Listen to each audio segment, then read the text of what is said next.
हो गया। तो ये टॉपिक है classification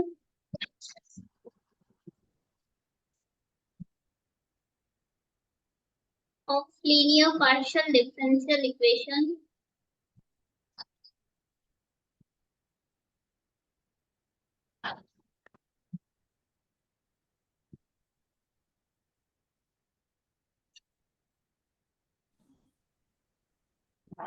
of second order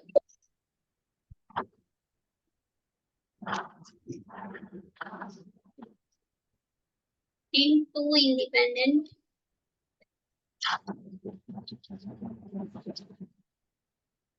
variables. अभी तक हमने फर्स्ट ऑर्डर की पढ़ी थी या फिर टू या टू से ज्यादा वेरिएबल्स में पढ़ी थी। तो यहाँ पे classification of linear partial differential equation second order in two independent variable.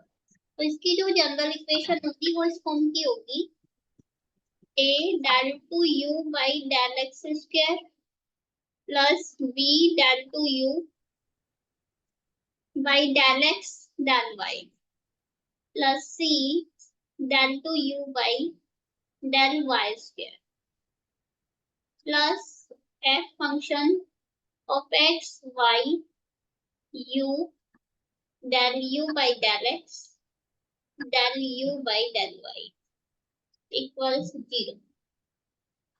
ठीक है, यहाँ पे देखो जो डिपेंडेंट वेरिएबल है वो क्या है, u। u है हमारा डिपेंडेंट वेरिएबल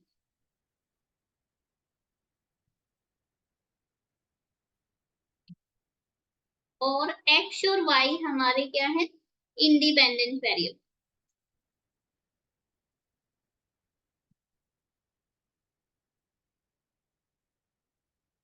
ये बात समझ आई सबको? Yes ma'am. ठीक है, तो अब इसके क्लासेस ये तीन टाइप की हो सकती है।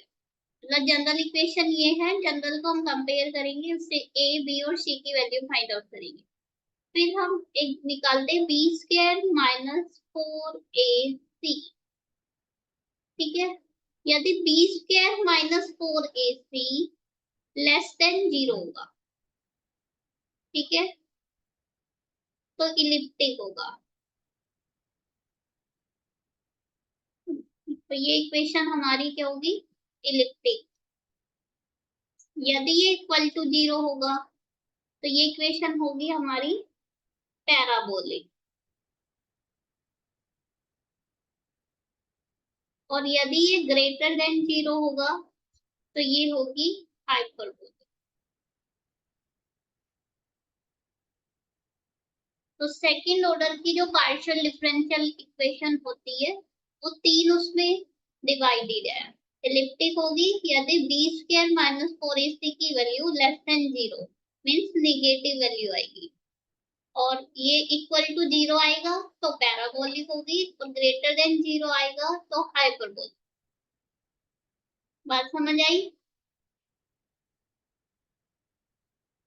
Hello, yes. ठीक है, तो यहाँ तक उतारो फिर मैं इसके बेस क्वेश्चन करा।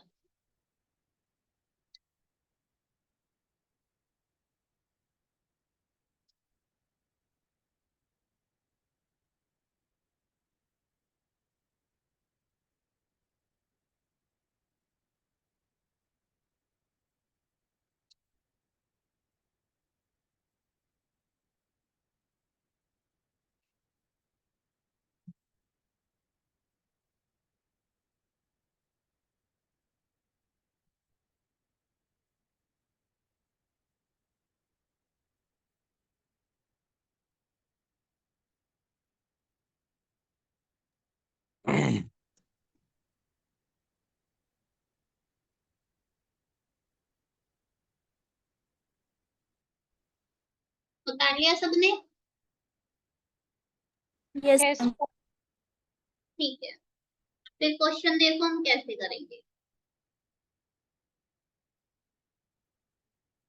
जैसे ये आ गया क्लासिफाई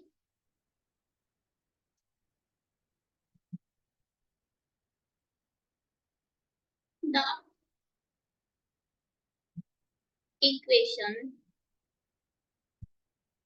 ये दे दी, del to u by del t square plus del to u by del x del t plus del to u by del x square। ठीक है, तो यहाँ पे इसको हम करेंगे, सबसे पहले कंपेयर करो, जैसे हमने अभी पढ़ा था del to u by del x square plus b del to u by del x del y plus del to u by del y square, इसका कोफिशिएंट सी था, और plus function of h y u del u by del x और del u by del y। ठीक है, तो यहाँ पे देखो, यहाँ पे कंपेयर कर रहे हैं, इसका कोफिशिएंट क्या है 1, इसका कोफिशिएंट क्या है 1, इसका कोफिशिएंट भी क्या है 1। इसका मतलब क्या हो गया, a equal to 1, b equal to 1 और c इक्वल टू 1। बात समझ आई? फिर हम निकालेंगे बी स्क्वायर माइनस 4ac, इसकी वैल्यू फाइंड आउट करेंगे। बी स्क्वायर दैट इज 1 का स्क्वायर माइनस 4 इंटू 1 इंटू 1, ये क्या बन गया 1 माइनस 4 दैट इज -3। अब -3 क्या होता है, लेस देन 0, तो इसका मतलब जो ये इक्वेशन है वो हमारी क्या होगी, इलिप्टिक। समझ आया? Yes ma'am. Therefore the given equation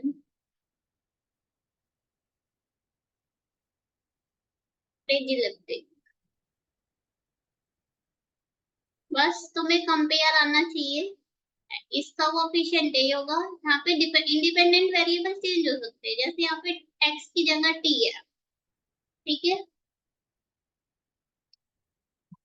अब सेकंड देखो, इसे तुम बताओ कि ये इलिप्टिक होगी, पैराबोलिक होगी कि हाइपरबोलिक। ये दे दिया del to u by del t square minus 4 del to u by del x del t plus del to u by del x square। चलो बताओ a की वैल्यू क्या आएगी, a b और c की वैल्यू बताओ पहले। 1 minus 4 1। हाँ, 1 माइनस 4 1। अब फाइंड आउट करो b स्क्वायर माइनस 4ac, इसकी वैल्यू फाइंड आउट करो। b स्क्वायर बताओ कितना आएगा, बी स्क्वायर माइनस 12 b आइए 12। हाँ 12 आएगी, 16 माइनस 4 दैट इज 12। अब ये 12 है तो ग्रेटर देन 0 होगा, यस मैम। ग्रेटर देन 0 है तो जो हमारी इक्वेशन है वो क्या होगी, हाइपरबोलिक। ग्रेटर देन के लिए क्या बताया था, hyperbolic. Therefore the given equation is hyperbolic। किसी को कोई डाउट है इसमें? No ma'am. ठीक है, फिर यहाँ तक उतारो पहले।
हो गया सबका? Yes, ma'am. ठीक है, फिर नेक्स्ट क्वेश्चन देखो।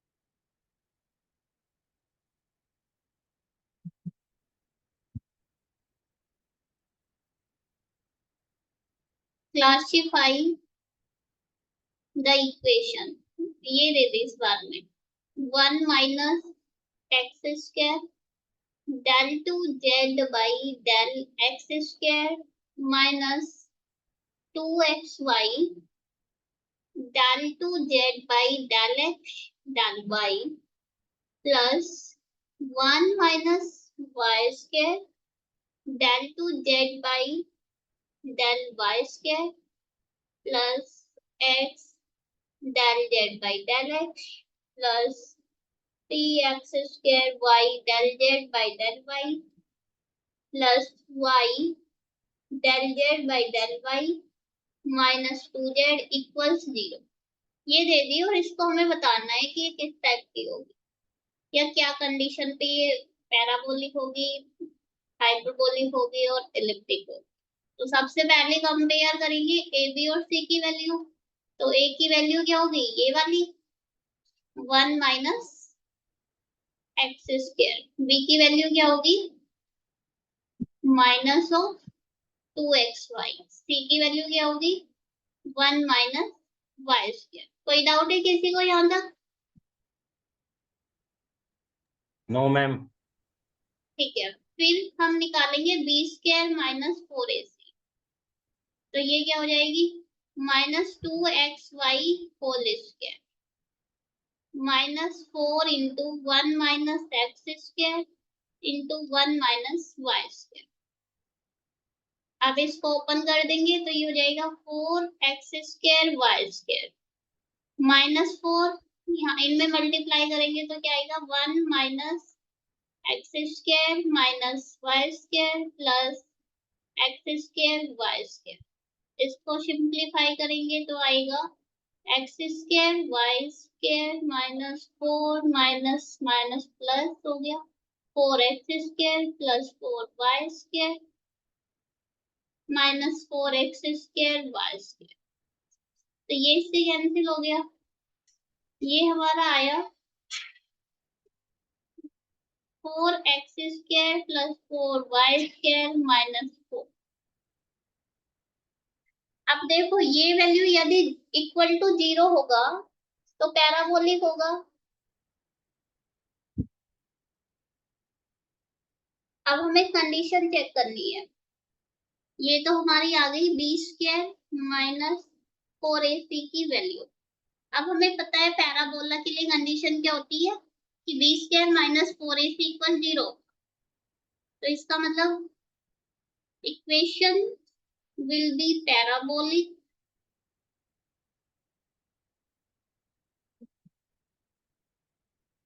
if 4x square plus 4y square equal minus 4 equal to 0। तो इम्प्लाइज करेगी 4 डिवाइड कर देंगे, 4 से डिवाइड कर देंगे तो ये आ जाएगा x square plus y square equal to 1। और ये किसकी इक्वेशन होती है सर्कल की? Sir. ये सर्कल की होती है। तो इसका मतलब यदि ये कंडीशन होगी कि x square plus y square equal to 1 तब ये पैराबोलिक होगा।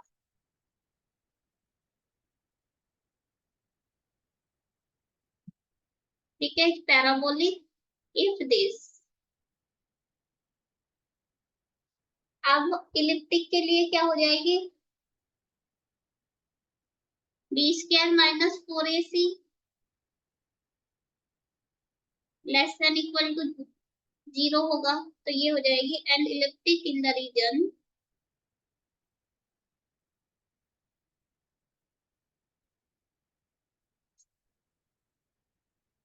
where b square minus 4ac is less than 0, that is ये हो जाएगी x square plus y square less than 1। ठीक है, यदि ये होगा तो इस पे इलिप्टिक होगा।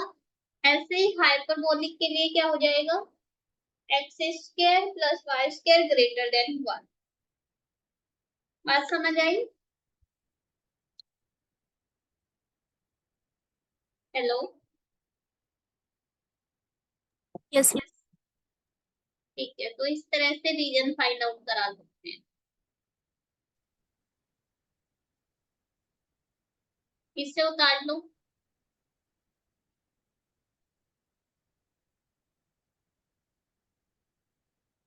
मैम ऐसा क्वेश्चन मतलब एक्स और वाई की वैल्यू गिवन भी होगी इसमें?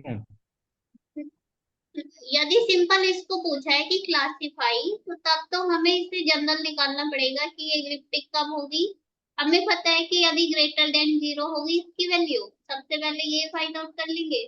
ग्रेटर देन 0 होगी तो हाइपरबोलिक, लेस देन 0 होगी तो इलिप्टिक और इक्वल टू 0 होगी तो पैराबोलिक।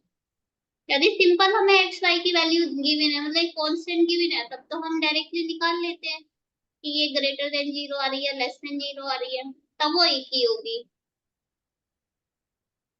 जैसे अभी 2 क्वेश्चंस यस कराए मैम। थे ना इससे पहले, उसमें डायरेक्ट वैल्यू गिवन थी, तो उससे हमें पता चल रहा था कि लेस देन आ रही है या ग्रेटर देन आ रही है।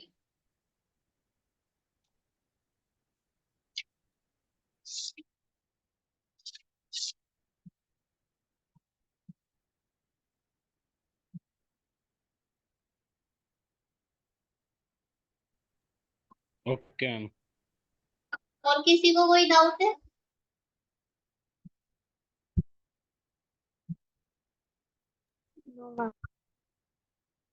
ठीक है, इसे उतार लो। मैम एक्स वाई वाले ऐसे फंक्शन आएंगे जिनमें a b c x y में होगा, तो हाँ, उसमें पहले पैराबोलिक की कंडीशन ही सेट करेंगे। नहीं, पहले हाइपरबोलिक की निकाल, तुम्हारी चॉइस है, किसी की भी निकाल सकते हो। पहले हाइपरबोलिक की निकाल लो या इलिप्टिक की निकाल लो, इससे मतलब कोई सीक्वेंस का कोई वो नहीं है, किसी की भी पहले लिख सकते हो।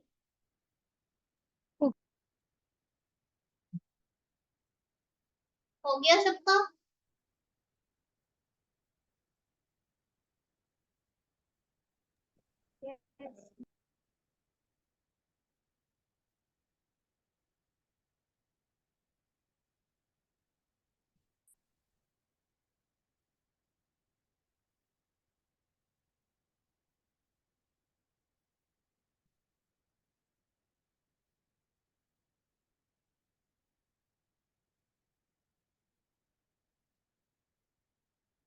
हेलो, सबका हो गया?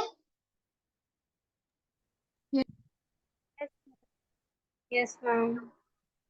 ठीक है, तो ये तो था क्लासिफिकेशन, हम सबको क्लियर हो गया ना?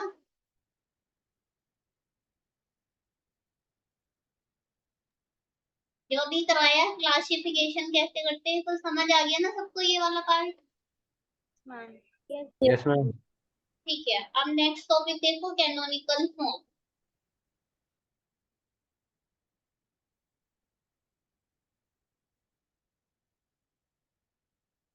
या इसको हम मेथड ऑफ ट्रांसफॉर्मेशन भी कहते हैं।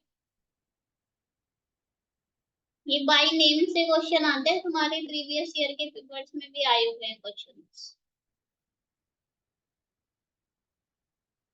अब देखो, सबसे पहले इसकी जो जनरल इक्वेशन होती है वो इस टाइप की होती है।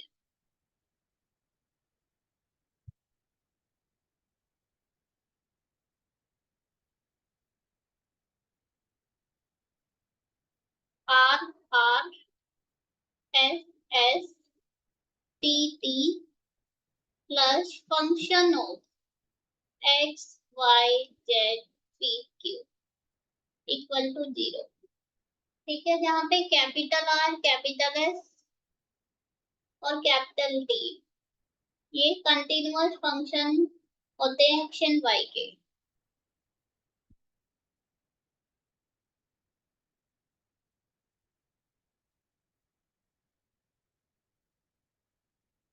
अब ये तो पता है ना तुम लोगों को, स्मॉल आर क्या है, एस क्या है और टी क्या है, पता है सबको?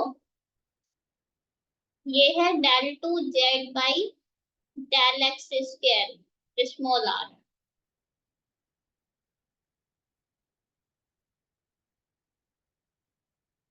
स्मॉल एस है del two z by del x del y, ठीक है। और स्मॉल टी है हमारा del two z by del y square. और पी क्या होता है del z by del x और q del z by del y. ठीक है, यहाँ तो कोई डाउट है किसी को? No ma'am. ठीक है, इसमें क्या करते हैं जब ये मेथड यूज करते हैं तो इसमें चेंज करते हैं इंडिपेंडेंट वेरिएबल। ऐसे यहाँ पे इंडिपेंडेंट वेरिएबल हमारे एक्स और वाई है, तो इनको यू और वी से चेंज करते हैं इस मेथड में।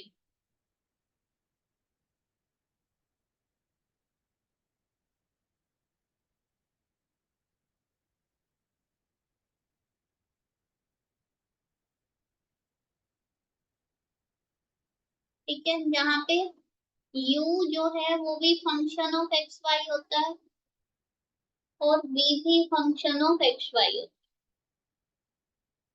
ठीक है, अब देखो इसमें जो p की वैल्यू यूज करेंगे, p होता है हमारा del z by del x, ठीक है।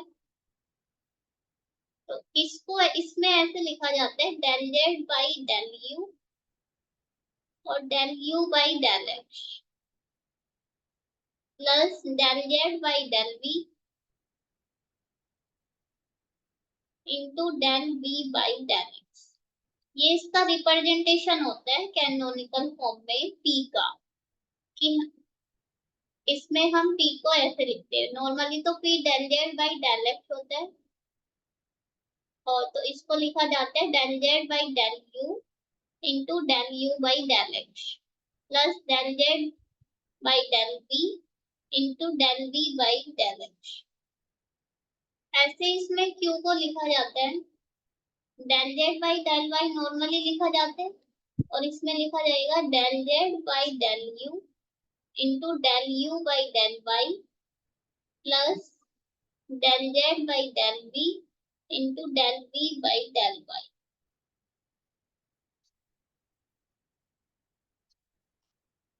ठीक है, अभी यहाँ तक उतारो फिर आगे कराते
हो गया सबका यहाँ तक?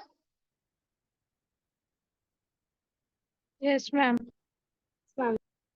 ठीक है, तो यहाँ से p की वैल्यू निकल गई क्योंकि r s और t की भी इसी फॉर्म में होती है। अब देखो इसमें r की वैल्यू जो डेल बाई डेल एक्स की वैल्यू होती है वो होती है del u by del x into del upon del u plus del v by del y into del upon del v. ऐसे ही del upon del v y की होती है del u by del y into del upon del u plus del v upon del y into del upon del v, ये होती है। तो इसमें मैं r की वैल्यू लिख रही हूँ। r हमारा ये होता है ना del two z by del x square, तो इसको हम ऐसे भी लिख सकते हैं del by del x into del z by del x, लिख सकते हैं ना। और ये del z by del x क्या होता है, p, जो p की वैल्यू रख के दें, तो इन दोनों की वैल्यू यहाँ पे रख देंगे, तो ये क्या हो जाएगी del by del x del u by del x into del upon del u plus del v by del y into del upon del v into p की वैल्यू हमारी क्या थी,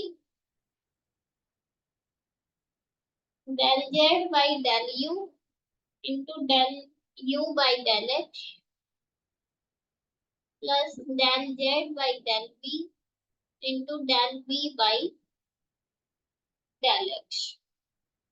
अब इनको मल्टीप्लाई करेंगे तो क्या आएगा, देखो del u by del x del u by del x, तो ये बन गया del two z by del u square, तो del two z by del u square into del u by del x का होल स्क्वायर, ठीक है। Plus अभी हमने इसकी मल्टीप्लाई इसके साथ की, अब इसकी मल्टीप्लाई इसके साथ होगी,